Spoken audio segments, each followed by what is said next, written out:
Salut, c'est Greg. En hiver, il fait froid. Ouais, pour la trouver celle-là, j'avoue que j'ai pas beaucoup forcé. Bon, et quand on veut continuer à rouler dans ces conditions comme là, eh ben, il va falloir un peu s'équiper, même beaucoup. Alors pour le corps, généralement, c'est facile. Entre les mérinos, les vêtements techniques, les vêtements de ski, on arrive à se maintenir un peu au chaud. Bon, là, il fait -5, ça devient compliqué. Mais le plus dur, c'est pour les mains. Et quand on a les mains congelées, c'est une vraie catastrophe. Alors l'année dernière, sur la T7, j'avais mis les poignées chauffantes. C'était plutôt pas mal. Mais il y a un truc que je voulais essayer qui, pour moi, est encore de la science-fiction, et ce sont les gants chauffants. Me voilà donc avec une paire de gants chauffants, me voilà à une station de ski où il fait tellement froid qu'il n'y a personne, tout le monde s'est barré, et du coup on va pouvoir faire un essai. Mais il y a quand même un truc que je me demande, comment est-ce que ça fonctionne des gants chauffants? Eh bien, c'est très simple. Et pour expliquer ça, nous allons utiliser mes nouveaux gants Case G701 Shorty, qui sont donc des gants hiver, mais qui sont équipés de résistance. Les résistances sont disposées partout sur le gant et lorsqu'elles vont être traversées par de l'électricité, elles vont produire de la chaleur. Et c'est comme ça que nous allons garder nos petits doigts au chaud. Mais j'en ai pas moi de l'électricité sur la moto, je vais quand même pas me trimballer avec des rallonges infinies pendant tous mes voyages. Mais non! Pour ça, on va utiliser la batterie de la moto. Bah ouais, mais bon, si ça tire sur ma moto aussi fort que mon radiateur à la maison, que mon appareil à raclette, la batterie, elle va jamais tenir. Mais non, gros balin. Chaque moto est équipée sur son moteur d'un alternateur qui, en tournant, produit de l'électricité. Cette électricité est ensuite régulée et redressée avant d'arriver jusqu'à la batterie. Et c'est comme ça qu'on va pouvoir avoir de l'électricité en roulant sans jamais tomber en panne. Bon, d'accord, mais niveau installation, est-ce que c'est aussi long et compliqué que les poignées chauffantes? Et non, pas du tout. C'est bien plus simple que des poignées chauffantes. Et ce, grâce à une astuce que je vais vous montrer maintenant. Sur chacune de mes motos, j'installe aujourd'hui un câble SAE. C'est une prise spéciale qu'on trouve très facilement, par exemple sur Amazon, que je peux installer en réserve sur chacune de mes motos et qui va pouvoir brancher aussi bien un gonfleur pour pneus ou un chargeur pour batterie. Je suis sûr que vous l'avez déjà vu. Mais si, regardez, c'est celui-là. Il y en a un ici sur la DR et j'en ai un également sur la T7. Et la bonne nouvelle, c'est que Case ont prévu en option un câble spécial SAE qui me permet directement de brancher sur n'importe quelle de mes motos et en passant correctement mon câble, je peux être au chaud quand je veux avec la moto que je veux. Alors concrètement, comment on fait? Eh bien, je vais prendre mon câble SAE fourni par Case. Ma prise SAE est ici, on branche dessus, je laisse sortir mon câble, je remets ma selle, ensuite je récupère le câble qu'il va falloir faire passer dans les manches de notre blouson. Vous savez, comme quand on était gamin et qu'on allait au ski et qu'il fallait pas perdre nos moufles, eh ben c'est exactement pareil. J'ai plus qu'à me brancher ici, je passe ça dans mon blouson et je le branche à mes gants. On va faire le deuxième, puisque j'ai deux mains. Et au moment où je branche mon gant, il s'allume. Ça fonctionne. Et là, ce qui est bon avec mon astuce, c'est que si jamais je veux aller me brancher sur la DR, eh bien, il suffit de me déconnecter du système Case. Je renlève ma selle, je récupère mon câble SAE. Hop, je passe sur la DR où je vais rebrancher l'autre câble SAE. Hop, je récupère mon système Case avec mes gants, on branche et ça s'allume. C'est super rapide et je peux passer pareil sur la moto de Sophie si je veux. Bon bah maintenant que je sais tout, il reste plus qu'un truc à faire, c'est aller essayer ça. Bon, on va quand même vérifier la température. On est là sur un petit -5. Vas-y, on va voir sur le goudron combien ça donne. On est sur un petit -7. Bon, et ben ça va être un essai plutôt en conditions extrêmes. Allez, on y va. Bon, alors nous voilà partis dans des conditions de froid assez extrêmes pour faire ce test des gants. Mais avant de vous parler du ressenti qu'on a eu, parce que vous allez voir que je me suis un petit peu saboté le test, mais on va voir ça juste après, on va parler d'abord d'étanchéité des gants. C'était pour moi la vraie première fois où j'utilisais des gants hiver, puisqu'habituellement j'utilise ça jamais longtemps, je trouve ça trop épais, ça me dérange. Ceux-là non, ils ont un confort qui est vraiment sympa, ils sont pas trop épais, on arrive quand même à utiliser les commandes de la moto, et ils sont étanches. Et en fait, le test que je suis en train de réaliser là, que vous allez voir, une semaine avant, j'ai pu faire un autre test puisque je suis allé à une hivernale avec vide motard et on n'a pas eu tant de froid que ça, mais on a surtout eu beaucoup de flotte, surtout à l'aller et en haut, on a eu de la neige. Ce qui veut donc dire que pour moi, habituellement, pluie est égale à froid dans les doigts et mains trempées et puis mains noires surtout puisqu'elles vont déteindre avec le cuir des gants. Alors qu'ici, j'avais pour la toute première fois mes gants chauffants Case et là où j'ai pu faire mon vrai test d'étanchéité, c'était surtout au retour puisqu'on a passé plus de 2 heures de trajet sous des trompes d'eau et une fois arrivé dans le garage, garage, ici au sec, j'ai enlevé mes mains des gants et les mains étaient complètement sèches et l'intérieur des gants était complètement sec. Alors là, j'étais franchement bluffé et on peut donc valider totalement l'étanchéité de ces gants. Je vais vous raconter quand même ce tout premier test puisque c'était la vraie première fois que j'utilisais les gants chauffants. Donc c'est une semaine avant ce qu'on a vu là à -5 sur le parking. Et en fait, quand j'ai allumé les gants, alors je vais les récupérer, hop, pour vous montrer ici. C'est Madame DR qui va servir de testeuse. Quand on garde appuyé sur le bouton ici, ils s'allument et ils sont en position rouge. Je me suis dit, je ne vais pas tout de suite passer en position rouge. Je suis descendu, hop, d'un cran et hop, de 2 crans et je suis parti en position verte. Là, on va les rééteindre pour éviter de vider la batterie de l'ADR pendant que je vous parle. Hop. Du coup, me voilà parti en position verte pour me dire que j'allais pas tout de suite utiliser le chauffage maximum et que j'allais éventuellement adapter mon réglage. C'est ce que j'ai fait puisque plus on avançait, plus les conditions se dégradaient et plus il faisait froid. Et en fait, je me disais, mais ça chauffe pas beaucoup non plus, je sens pas vraiment la chaleur. En fonction de comment on met les mains, des fois quand on bouge, sur le dessus, des fois je ressentais de la chaleur. Mais d'une manière générale, j'en ressentais pas. Donc au début, je me disais, tiens, est-ce que vraiment ça fonctionne bien? Et en haut du col qui sépare l'Ardèche de la Haute-Loire, là où les conditions commençaient à devenir vraiment compliquées et on roulait carrément sous et sur la neige, je retire les mains de mes gants pour utiliser mon téléphone portable. Et là, je peux vous garantir que quand j'ai mis les mains dehors, c'est là que je me suis rendu compte que oui, ça chauffe.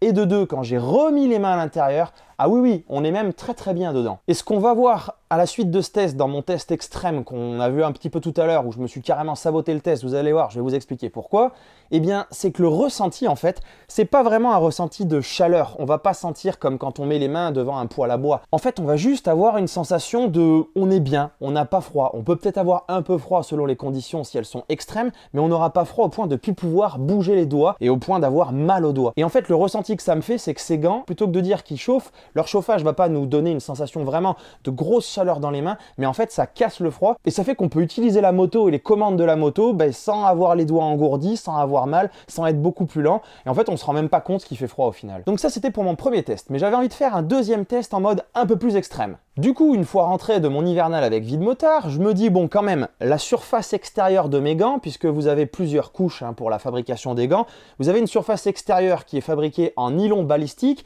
et en dessous il y a la membrane étanche. Et à l'intérieur, tout ce que vous sentez avec vos mains. À l'extérieur, comme ça s'est pris 2 heures de flotte, il y avait une petite couche humide qui ne se sent pas à l'intérieur, je préviens, c'est quand même bien étanche, enfin c'est parfaitement étanche.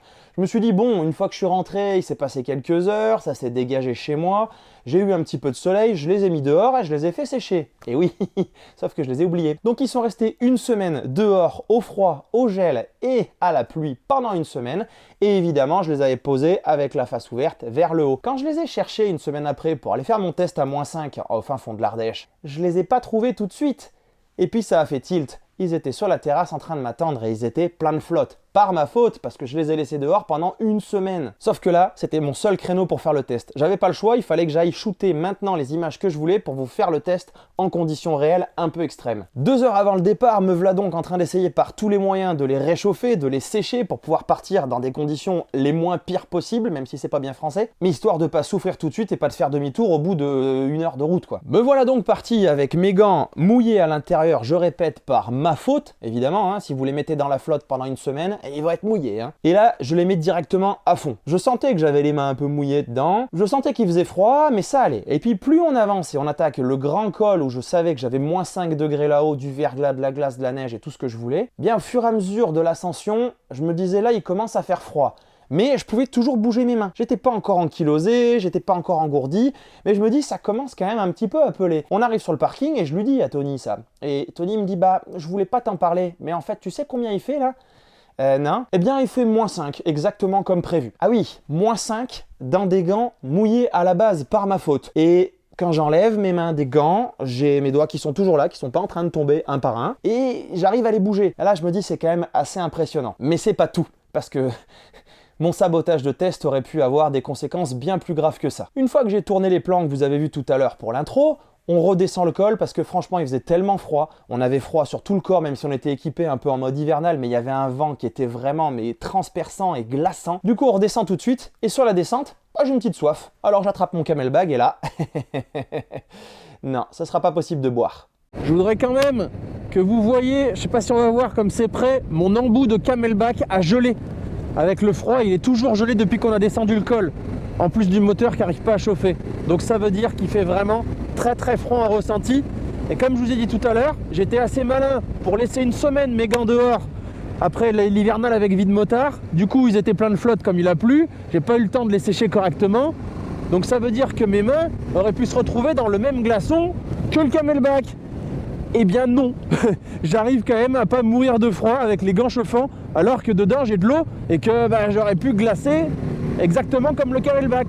Et là, quand je vous parlais du ressenti tout à l'heure, on est complètement dans le sujet. Vous savez qu'il y a froid et il y a froid ressenti. Ça, c'est ce qu'on a sur nos mains. Si le froid qu'on a eu avec le vent, donc le ressenti, a réussi sur juste l'espace de la montée du col où on a passé les 0 degrés jusqu'au -5, sur 20 km, si ça a eu le temps de me glacer toute la moitié du tube et l'embout de mon Camelback, mes mains étaient aussi exposées au vent et elles étaient aussi dans de l'eau. J'aurais donc pu finir avec les mains glacées, avec les gants craquants presque, avec des douleurs de dingue et en tout cas à ne pas pouvoir supporter et à ne pas arriver là-haut. Et j'ai bien réussi à arriver là-haut, j'ai réussi à faire mon shooting et j'ai réussi à redescendre. Et si ça c'est pas la preuve que les gants chauffants, même si ça donne pas cette impression de chaleur, mais si ça casse pas le froid et le ressenti pour nous mettre juste dans une condition extrême, parce que là, je crois que j'ai jamais roulé dans des conditions aussi pourries à bécane, eh bien c'est bien la preuve pour moi que les gants, ça marche franchement bien. Alors avant de les comparer avec les poignées chauffantes, parce que j'ai un petit mot à vous dire aussi là-dessus si vous voulez faire votre choix, on va parler du grand classique, mais on va pas rester longtemps dessus, c'est les homologations. Hop, revenez s'il vous plaît, j'ai besoin de vous.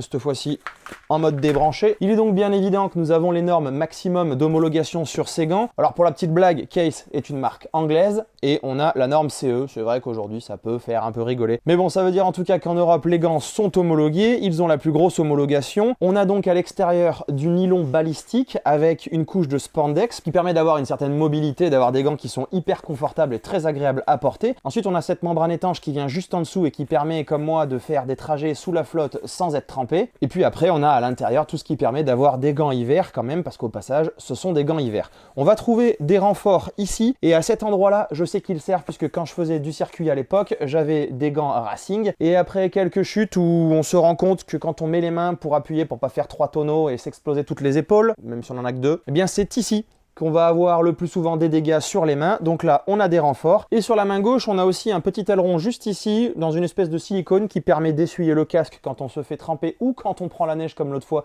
où les flocons restaient bien sur la figure et je ne voyais plus rien. On a un renfort aussi à l'intérieur avec du grip, donc c'est super bien foutu, le scratch, les zips, enfin tout ce qu'il faut, pour en faire aussi, avant qu'il soit chauffant, de très bons gants hiver. Alors maintenant, on va faire une petite comparaison avec les poignées chauffantes. Bon, déjà niveau installation, vous avez vu, même si les poignées chauffantes, c'est pas spécialement compliqué, mais il faut quand même couper les poignées qu'il y a avant, si on n'arrive pas à les sortir à la soufflette. Sur la T7 c'était mon cas, couper des poignées neuves, bon ça fait jamais plaisir. Ensuite il faut installer les poignées, ça c'est relativement facile, mais il faut passer tout le câblage, puisque on a le petit boîtier de commande, on a la poignée gauche, la poignée droite, ça fait pas mal de câbles dans la tête de fourche, et quand on veut pas bloquer tout ça au milieu de la direction, ça peut demander quelques efforts pour faire ça proprement, mais ça reste pas compliqué. Ici vous avez vu, c'est hyper simple, surtout avec la technique de la prise SAE, clac clac, on branche, on débranche, je passe de l'ADR à la T7 ou à celle de Sophie en un clin d'œil. Il y a quelque chose que je reprochais aux poignées chauffantes, c'est qu'elles finissent tôt ou tard par tourner. On a beau les fixer comme des dingues, moi j'ai pas envie de les coller comme un cochon parce que sur une moto neuve, j'ai pas envie de devoir tout découper après, de devoir changer la poignée d'accélérateur. Mais quand on a une utilisation off-road, avec les vibrations et les chocs des fois sur les petits sauts, au bout d'un moment elles finissent par tourner. Et d'ailleurs là, au retour de mon week-end avec vide motard, j'ai la poignée droite sur la T7 qu'il faut complètement que je reprenne parce que quand je tourne, elle tourne carrément dans le vide, on peut presque plus utiliser la moto.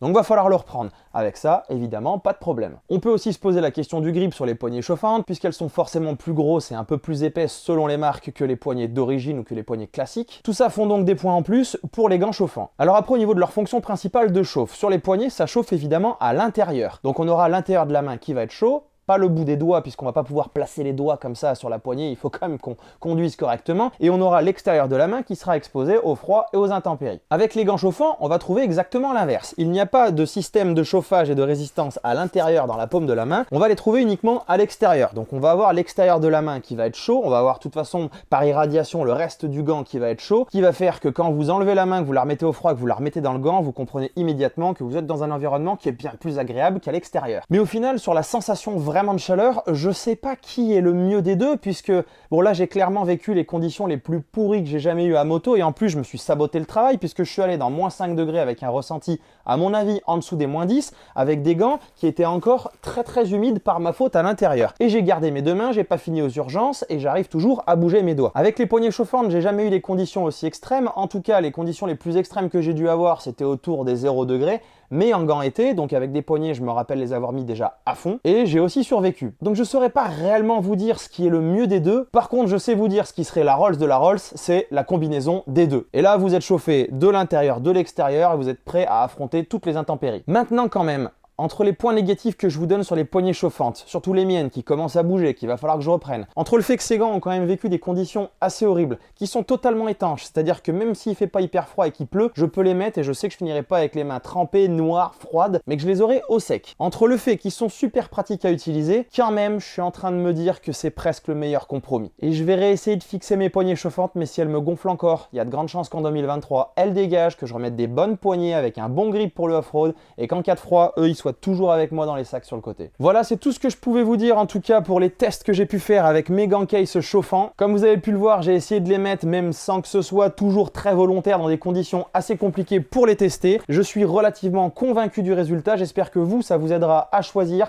et à savoir quel type de matos vous allez prendre pour continuer à rouler en hiver. En attendant, là, plus je vous parle et plus je vois que je les ai dans les mains, je devrais les avoir sur les mains parce que dans mon garage qui n'est pas isolé, il fait super froid. Alors ce que je vais faire, c'est que je vais monter tout ça et monter les autres vidéos qui vont arriver pour ne pas les rater. Comme d'habitude, pensez à vous abonner et on se retrouve dans les prochaines vidéos. À bientôt!